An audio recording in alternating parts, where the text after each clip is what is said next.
Lupus Boreas, not injured. Why so weak? Am I not strong enough?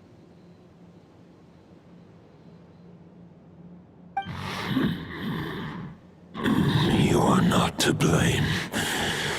With your Iron Claw, you successfully blocked their attacks.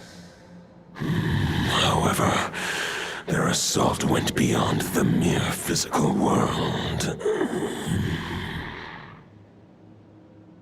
They followed my trail from the distant north across the ley lines. They sought to corrupt the territory I protect. But I shall not let them succeed without a fight. We meet again, human Lupical. So, are you saying that the wild hunt we just got attacked by came all the way from Nodcry to Mondstadt? How is that even possible? As you know, I stand before you as an incomplete being. I am but one remnant of the god Andrius' soul. The source of this turmoil. I can sense it. It lies in the north.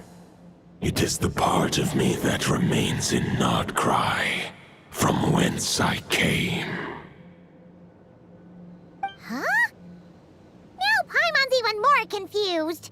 How can you be in two places at once?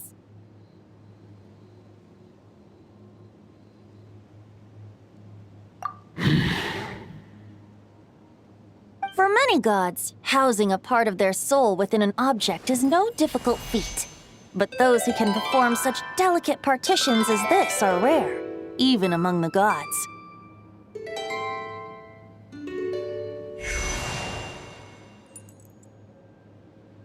The Wolf King, Andrius, was particularly adept in this art. Otherwise, no remnants of his soul would have survived till the present day. Huh? The bard's back? Toadif Bard? What are you doing here? Maybe the god of Animo guided me here. For it appears that someone is in need of a tale from the distant past. And our wolf friend doesn't seem too keen on recounting it himself. Who better than a bard to do the honors? Lord Boreas, do I have your blessing to share this story? As you wish. Lupus Boreas wandered the frozen tundra and stumbled into the Seelie Hall. Enchanted by their song, tender as the dawn's starlight, and curious about the ways of humankind, the wolf bade farewell to his home and set off for the city to the south. As the high tower crumbled and the fierce winds fell silent, Lupus Boreas, who once had hunted with the storm winds himself, looked within and inquired, was the shelter he provided for humanity really any different from that given by the reclusive king in his tower? The wolf entrusted those under his protection to a new god and quietly returned to the frozen north. There, in a palace long since abandoned by its former master, the great wolf closed his eyes and slept. 500 bitter winters passed, then 500 equally frigid springs. He slumbered undisturbed until a night stumbled in from the cold, just as Lupus Boreas had once done at the Seelie Hall, and awoke him at long last. The night asked the wolf to join him on a journey south, to see once more the land that had all but faded from his memory. The gentle wolf, unwilling to refuse the human's earnest plea, split his soul into two halves and left his home once more. Seeing how the ice and snow had given way to verdant plains, hearing the laughter and song that now filled the once somber city, the aging Lupus Boreas turned to his friend, the god of Animo, and remarked, "So, this is the world the humans dreamed of." Though the night's journey was not yet over, the wolf chose to bid farewell to his companion here. He had written the end to his story. What knowledge he had been gifted flowed into the land. Everything he was, he gave unto the world. Well, that's how a bard would tell the tale. Lord Boreas, is there anything you'd like to add? There is no need for you to ask that question. So that's what happened. You returned to Mondstadt with that knight 1,000 years ago, and then, for the sake of the new Mondstadt, you... You need not feel remorse on my account. That was my answer, my decision. If anyone should feel regret, it is the part of me who remained in Notcry. I fear Andrius has not found peace in his heart even to this day. That is surely why those vile aberrations were able to exploit his weakness, sowing the seeds of all the turbulence that has ensued. But we followed Boreas' trail in Nodcry. We investigated and discovered no signs of instability. Andrius should still be slumbering by the lakeside. Perhaps all the recent turmoil in Notcry has had unforeseen consequences. And there's more. I detect another familiar scent from across the ley lines. A scent that reeks of blood. Oh, the White Knight who became the Bloodstained Knight? The mightiest knight of Boreas? But wasn't he from 500 years ago? You think he's immortal or something? I remember him as just a man. His lifespan should be no longer than any other of his kind. But before he severed his connection to Boreas, his final destination, it was the ancient kingdom of Conria, as you call it. Beyond that, I know not if he lived or died.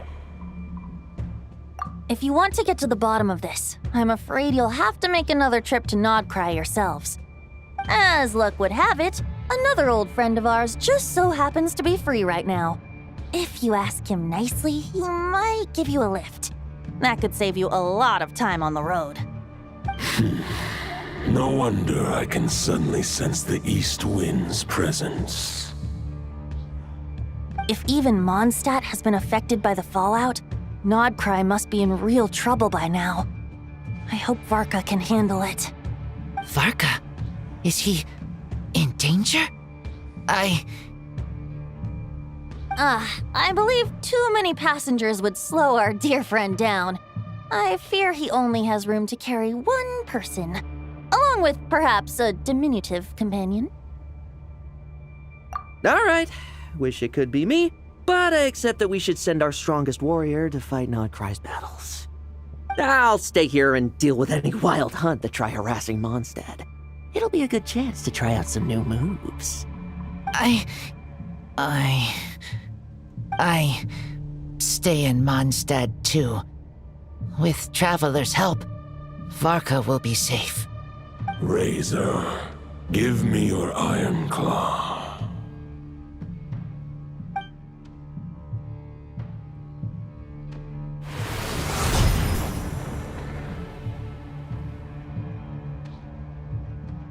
Golden-haired traveler, give this token to the current knight of Boreas. It is a wolf spirit. It contains my power and thoughts. Though I have given him a piece before, this should bring him new strength. The Dominator of Wolves once bestowed the power of his soul upon his pack, strengthening their hearts and sharpening their claws and fangs. But human hearts and flesh cannot bear the soul of a wolf directly. It would be akin to forcefully merging a human and a wolf into one being. They would descend into chaos, prevent the entanglement of souls. The most I can do is temporarily house my power and thoughts within claws and fangs wrought of steel.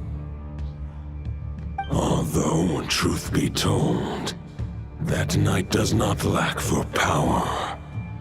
What he needs more is the thoughts within. But I shall leave this for him to explain. The Great Wolf King of the North remains strong for now. Besides, do I not have the protection of my Lupacol? I will protect Lupacol. The North and Varka, I leave to you. Just give me the word whenever you're ready.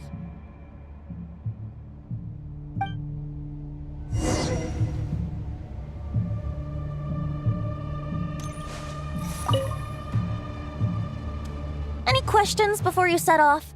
Better ask now. You'll probably have to hit the ground running when you get to Nodcry. The root of this turmoil lies with the remnant soul that Andrius, dominator of wolves and god of the North Wind, left in Nodcry. He once left Nodcry and braved the blizzards to confront the god of storms and claim the right to rule. Yet even as the tower fell, he chose to abandon his claim. Instead, he returned to the north and slumbered for 1,000 years before finally journeying back, under the name of Boreas, with the first knight of Boreas to witness the new face of Mondstadt. When the wolf spirit could no longer maintain his physical form, Boreas chose to pour his power into the ley lines. With that, he became the North Wind of Mondstadt, as he is still known to this day. Any questions before you set off? Better ask now. You'll probably have to hit the ground running when you get to Nodcry. 500 years ago, Roland seemed destined to become the mightiest knight of Boreas ever to have lived. But he was too pure of heart. He believed firmly in his own ideals of chivalry, vowing to eliminate all injustice from the world. But the world had never been perfect and pure, nor would it ever be. Neither his mentor, the wolf pup Rostam, nor the Grand Master, known as the Lion of Light, could persuade him to temper his obsession. But what was the scent that reeks of blood that Lupus Boreas sensed? And what is its connection to Conria and the Abyss? Perhaps you will uncover the truth in Nodcry. Any questions before you set off? Better ask now. You'll probably have to hit the ground running when you get. The soul of a wolf is as unyielding as ice, and Andrius is a master of molding and shaping it. His people once drew great strength and wisdom from the wolf spirit. But human hearts and flesh cannot contain the soul of a god. Attempting to place the wolf spirit in a human vessel would slowly devour their sense of self, even if Lupus Boreas did not intend for that to happen. That's why Lupus Boreas developed the technique of imbuing weapons with his soul. It is his way of blessing his human Lupacol with the wolf spirit's protection. In fact, there is an ancient song that tells this tale. A weapon once of common iron, now through friendship turned divine. Twixt man and wolf a bond was made, a power born within the blade. As much as he might claim not to accept humans, his actions sing a different tune. Oh, but keep that little observation between us, will you? Any questions before you set off? Better ask now. All right, over to you, Dvalin!